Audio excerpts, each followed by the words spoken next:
أعوذ بالله من الشيطان الرجيم.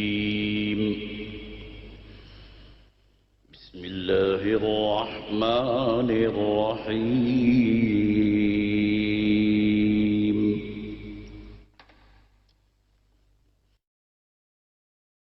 ألف لام ميم.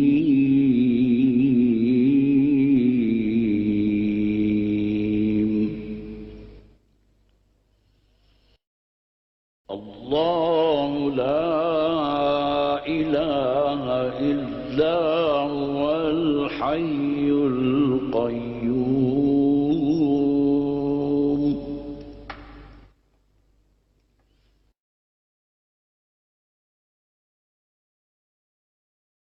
نزل عليك الكتاب بالحق مصدقا لما بين يديه وأنزل التوراة والإنجيل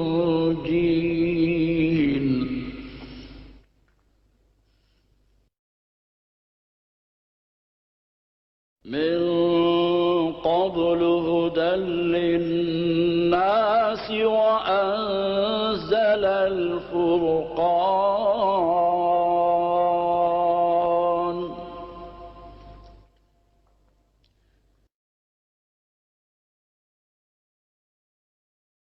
إن الذين كفروا بآيات الله لهم عذاب شديد والله عزيز ذو انتقام.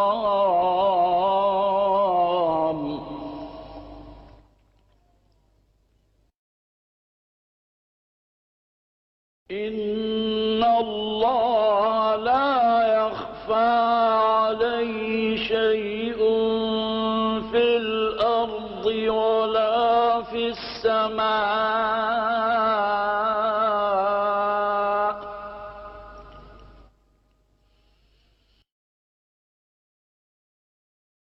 هو الذي يصوركم في الأرحام كيف يشاء.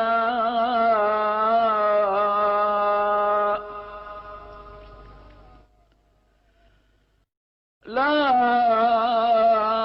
إله إلا هو العزيز الحكيم.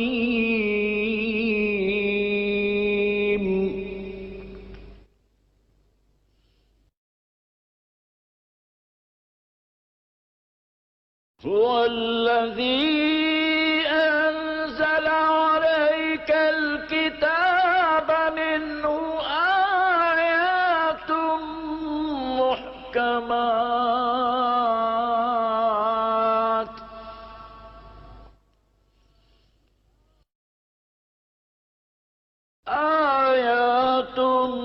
محكمات هن أم الكتاب وأخر متشابهات.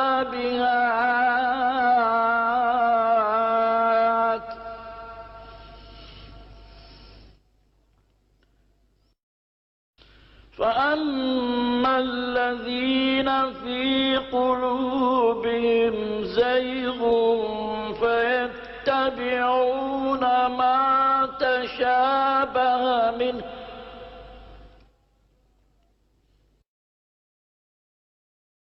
منه ابتغاء الفتنة وابتغاء تأويله.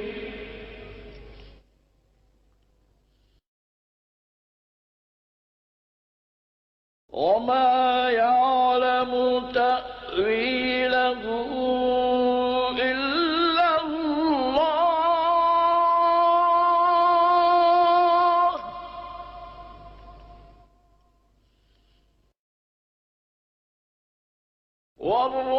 والراسخون في العلم يقولون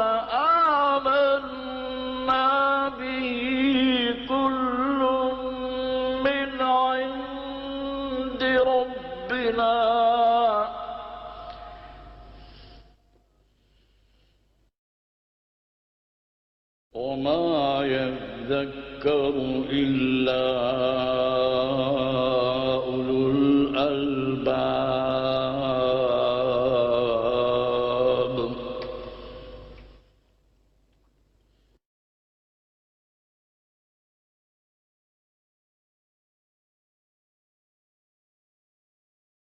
ربنا لا تزغ قلوبنا بعد إذ هديتنا وهب لنا من لدنك رحمة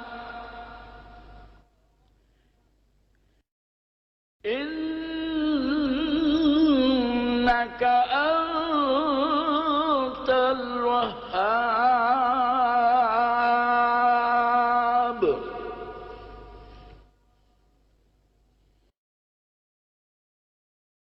ربنا إنك جامع الناس ليوم لا ريب فيه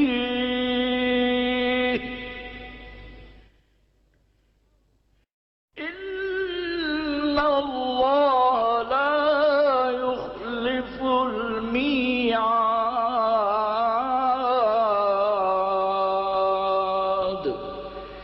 صدق الله العظيم.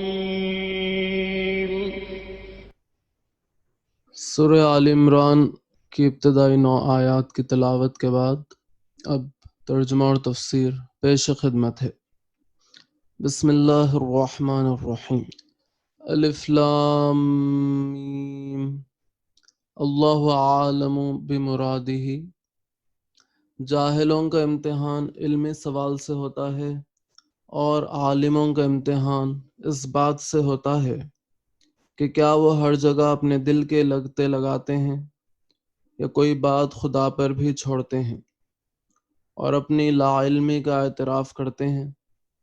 بعض کہتے ہیں کہ الف حلقی اور ابتدائی مخرج کا حرف ہے اور لام وسط مخرج کا، اور میم شفوی یعنی ہونٹوں سے ادا ہوتا ہے اور بالکل آخری مخرج کا حرف ہے۔ اس طرح الف لام میم تمام مخارج پر حاوی ہے۔ صورتوں کی ابتدا میں جو حروف آتے ہیں ان کو مقطعات قرآنی کہتے ہیں۔ ان میں سے بعض پوری آیتیں ہیں اور بعض جزو آیت۔ یہ سب چیزیں اسرار الہی میں سے ہیں، جس کو خدا معلوم کرائے اس کو معلوم ہوتے ہیں۔ اس کے جاننے میں انسان کی خارجی کوششیں بے فائدہ ہیں، البتہ پیغمبر کا اس کو جاننا ضرور ہے، کیونکہ قرآن مبین ہے۔ کم سے کم اس کے معنی حضرت صلی اللہ علیہ وسلم کو معلوم ہے۔ اللہ لا الہ الا هو الحی القیوم۔ اللہ اس کے سوا کوئی معبود اور لائق عبادت نہیں، وہی زندہ ہے اور اسی پر سب کا قیام ہے۔ اس کے بعد کی آیت میں اللہ تعالیٰ فرماتا ہے اللہ نے تم پر سچی کتاب اتاری جو اس سے پہلے کی تمام آسمانی کتابوں کی تصدیق کرتی ہے، اور اس سے پہلے خدا نے تورات و انجیل کو بھی اتارا، وہ لوگوں کے لیے سراپا ہدایت ہے اور حق و باطل میں فرق کرنے والا دین بھی اتارا۔ بے شک جو لوگ اللہ کی آیتوں سے کفر و انکار کرتے ہیں ان کے لیے شدید عذاب ہے، اور اللہ عزت مند اور انتقام لینے والا بھی ہے۔ واضح ہو کہ ہم اجمالی طور سے تمام آسمانی کتابوں کی تصدیق کرتے ہیں، مگر یہ آسمانی کتابیں آج کل مسخ ہو گئی ہیں، ان میں کمی زیادتی ہو گئی ہے۔ اب ان کتابوں سے حق و باطل میں تمیز کرنا مشکل ہو گیا ہے، اس لیے خدا تعالیٰ نے حق و باطل میں تمیز کرنے والا قرآن اور دین اتارا۔ جو شخص قرآن شریف پر غور و فکر کرے گا اس کی عقل سلیم قرآن کو حق سمجھے گی اور غیر قرآن کو باطل۔ لہٰذا ہم آسمانی کتابوں کی اجمالی طور سے تو تصدیق کریں گے، مگر ہر امر کو ماننے کے لیے تیار نہیں۔ ان واضح دلائل سے واقف ہونے کے بعد بھی آیت الہی سے جو انکار کریں گے ان کو سخت عذاب ہوگا۔ یقیناً اللہ سے کوئی چیز مخفی نہیں، نہ زمین میں نہ آسمان میں۔ یہ یاد رکھو کہ قدرت تحت حکمت رہتی ہے اور حکمت علم ہے۔ علم تابع معلومات الہی ہے۔ اللہ جو جیسی چیز ہے اس کو ویسا جانتا ہے، جیسا جانتا ہے ویسا پیدا کرتا ہے۔ بڑے نادان ہیں جو خدا کو حکیم نہیں سمجھتے اور خیال کرتے ہیں کہ خدا تعالی غیر حکیمانہ کام بھی کر سکتا ہے۔ قدرت ہمیشہ ممکن سے متعلق ہوتی ہے۔ جو چیز ممکن ہی نہیں اس سے قدرت متعلق ہی نہیں ہوتی، پس وہ ہرگز غیر حکیمانہ کام نہیں کرتا۔ حکیم کا غیر حکیمانہ کام نہ کر سکنا اور محالات سے اس کی قدرت کا متعلق نہ ہونا ہرگز عجز نہیں۔ ترجمہ ہے، وہی تو ہے جو تم کو ماں کے پیٹ میں جیسا چاہتا ہے صورتیں دیتا ہے، اس کے سوائے کوئی معبود نہیں، وہ عزت و حکمت والا ہے۔ ترجمہ ہے، وہی تو ہے جس نے تم پر کتاب اتاری، اس میں محکم آیتیں ہیں جو کتاب اللہ کے اصل ہیں، اور دوسری آیتیں جن کے کئی ملتے جلتے معنی ہیں۔ پھر وہ لوگ جن کے دلوں میں کجی ہے آیت متشابہات کے پیچھے پڑے رہتے ہیں، انہی کو لیے پھرتے ہیں فتنہ پیدا کرنے اور منمانے معنی پیدا کرنے کے لیے ہے۔ اس کے معنی مراد و مقصود کو اللہ کے سوا کوئی نہیں جانتا، اللہ جانتا ہے۔ اور علم میں ثابت قدم لوگ وہ کہتے ہیں ہم کو اس کا یقین ہے، یہ سب ہمارے رب کی طرف سے ہے، اور ان سب باتوں کو عقل مند ہی سمجھا کرتے ہیں۔ واضح ہو کہ اس آیت کے معنی میں بڑا اختلاف ہے۔ بعض لوگ وما یعلم تأویلہ الا اللہ پر وقف کرتے ہیں اور والراسخون کو الگ کرتے ہیں۔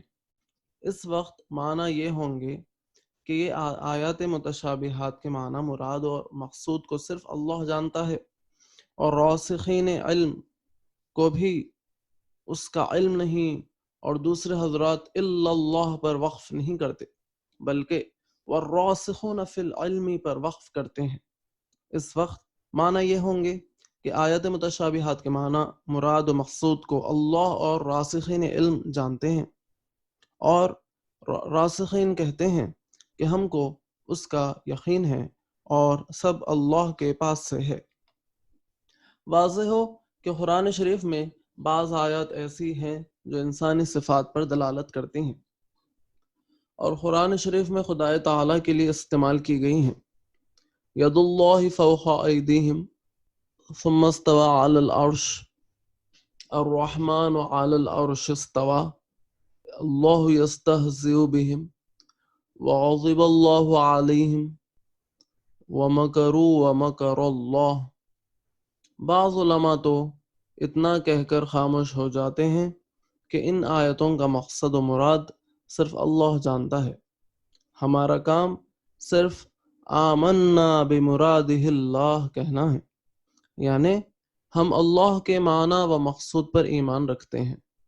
اور دوسرے بعض حضرات محاورات عرب پر غور کرتے ہیں اور ان کے مطابق معنی و مراد لیتے ہیں۔ مثلا آیت نمبر 1 کے وہ معنی لیتے ہیں کہ خلیفہ کا فعل اس شخص کی طرف نسبت کیا جاتا ہے جبکہ اس نے حکم دیا ہو، لہٰذا ید اللہ فوق ایدیہم کے معنی ہیں پیغمبر کا ہاتھ تمام بیعت کرنے والوں کے ہاتھ پر ہے۔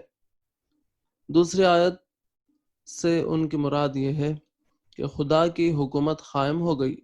دیکھو لوگ کہتے ہیں بادشاہ تخت نشین ہو گیا، یعنی اس کی حکومت قائم ہو گئی۔ صدر انجمن کی کرسی نشینی ہوئی، یعنی اس کی حکومت قائم ہو گئی، یعنی اس کا اقتدار اعلیٰ قائم ہو گیا۔ آیت نمبر 3 کے معنی ہے خدا کی رحمت اس کی حکومت سے ظاہر ہے۔ آیت نمبر 4 کے معنی ہوں گے اللہ ان کے استہزاء اور ہنسی اڑانے کی سزا دے گا، کیونکہ اس سے قبل انما نحن مستہزئون ہے، یعنی ہم مسلمانوں کو بناتے ہیں، ان سے ٹھٹا کرتے ہیں لہٰذا اللہ ان کو ان کے اس ٹھٹا کرنے کی سزا دے گا۔ آیت نمبر 5 کے معنی یہ ہیں، غضب اصل میں خون دل کا بغرض انتقام جوش کرتا ہے، اور یہاں انتقام مراد ہے کیونکہ وہ غضب کا انجام ہے۔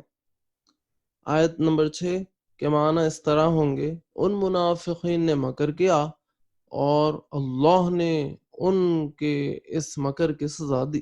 دیکھو، ہم رات دن کہتے ہیں ندی بہہ رہی ہے، اور اس سے مراد لے رہے ہیں کہ ندی میں کا پانی بہہ رہا ہے۔ ایک شخص نے قسم کھائی کہ تمہارے گھر میں قدم نہ رکھوں گا، پھر اگر وہ گھر کے باہر بیٹھ کر اپنا قدم دروازے کے اندر رکھے تو اس کی قسم نہ ٹوٹے گی، کیونکہ گھر میں پاؤں رکھنے سے مراد گھر میں داخل ہونا ہے۔ کہتے ہیں اس نے کانوں میں انگلیاں رکھ لیں، یعنی اس کی پورے یا اس نے سننا نہ چاہا۔ ہمارے پاس عالم کے مختلف درجے ہیں، عالم ارواح، عالم مثال، عالم شہادت۔ عالم مثال میں جس چیز کی صورت نہیں ہے وہ بھی صورت لے کر نظر آتی ہے۔ حضرت رسول خدا صلی اللہ علیہ وسلم نے خواب میں دیکھا کہ وہ دودھ پی رہے ہیں، اور اس کا بقیہ حصہ حضرت عمر رضی اللہ عنہ کو دیا، اور اس کی تعویل یہ فرمائی کہ علم دودھ کی شکل میں نمودار ہوا۔ تعبیر خواب کا دار و مدار انہی مثالی صورتوں پر ہے۔ ہمارے پاس تو ایک حقیقت ہے، ایک عین ثابتہ ہے۔ عالم ارواح میں صفات کمالیہ کے ساتھ نمایاں ہوتا ہے، اور عالم مثال میں صورت شکل لیتا ہے، اور عالم شہادت میں وزن اور زمانہ بھی اس کو لاحق ہوتا ہے۔ غرض کہ علم کے دودھ کی صورت لینے سے اس کی بے صورتی پر کوئی اثر نہیں ہو آتا۔ تعویل کے اصول ان میں سے بعض کا بعض سے قوی ہونا، اور قوی کے رہتے ضعیف صورت کو اختیار نہ کرنا چاہیے۔ اس کا تھوڑا سا بیان ہم نے معیار الکلام اور حکمت اسلامیہ میں لکھا ہے۔ ربنا لا تزغ قلوبنا بعد اذ هديتنا وهب لنا من لدنك رحمة انك انت الوهاب۔ اے ہمارے رب، ہمارے دلوں کو کج اور ٹیڑھا نہ کر دے بعد اس کے کہ تو نے ہم کو ہدایت کی، اور اپنے پاس سے رحمت عطا کر، بے شک تو دینے والا داتا ہے۔ ربنا انك جامع الناس ليوم لا ريب فيه ان اللہ لا يخلف المیعاد۔ اے ہمارے رب، بے شک تو اس دن، قیامت کے دن، سب کو جمع کرے گا، سب لوگوں کا حشر کرے گا، جس میں قیامت کے آنے میں کوئی شک و شبہ نہیں۔ بے شک اللہ وعدہ خلافی نہیں فرماتا۔ واضح ہو کہ وعدہ کا لفظ بھلائی میں اور ایعاد و وعید کا لفظ برائی میں اکثر مستعمل ہوتا ہے۔ وعدہ خلافی کرنا عیب ہے، اور خدا عیب سے پاک ہے، لہٰذا وہ وعدہ خلافی نہیں فرماتا۔ وعید برے کام سے ڈرانا اور سزا کے استحقاق کو ظاہر کرنا ہے، اس لیے وہ سزا کی خبر نہیں، اور نہ سزا نہ دینے سے کذب اور جھوٹ لازم آتا ہے، اور مستحق عواب کو معاف کر دینا خیر ہے، لہٰذا خلف وعید جائز ہے اور خلف وعدہ جائز نہیں۔ اللہ تبارک و تعالی ہمارے اس پڑھنے سننے کو قبول فرمائے۔ وصلی اللہ تعالی علی خیر خلقہ سیدنا محمد النبی الامی وعلی آلہ وصحبہ وسلم والحمد للہ رب العالمین۔ وجہ اعجاز قرآن حضرت کی امیت ہے، ماضی و مستقبل کی خبر مملو جس میں صداقت ہے، زیر و زبر کا فرق نہیں، کیا قرآن کی حفاظت ہے۔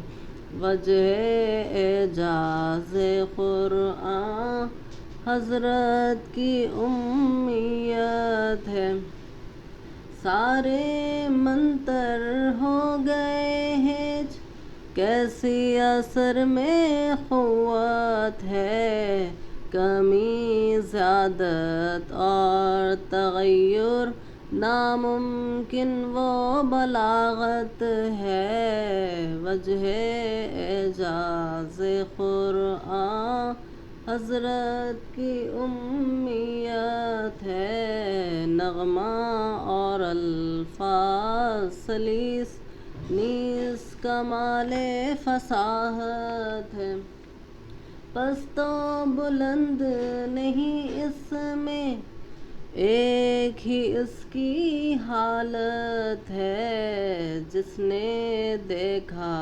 قرآن کو وہ تو محو حیرت ہے، جس نے دیکھا قرآن کو وہ تو محو حیرت ہے، اسلوب قرآن ہے اور حدیث کی حالت ہے، شان خدائی ظاہر ہے، لہجے میں کیا سطوت ہے، سب سے بڑھ کر ہے تعلیم جو مقصود رسالت ہے، قرآن سب دینوں میں کچھ نہیں چھوڑی وہ خط ہے، کرتے دھرم کی ہے اصلاح جس میں قرآنیت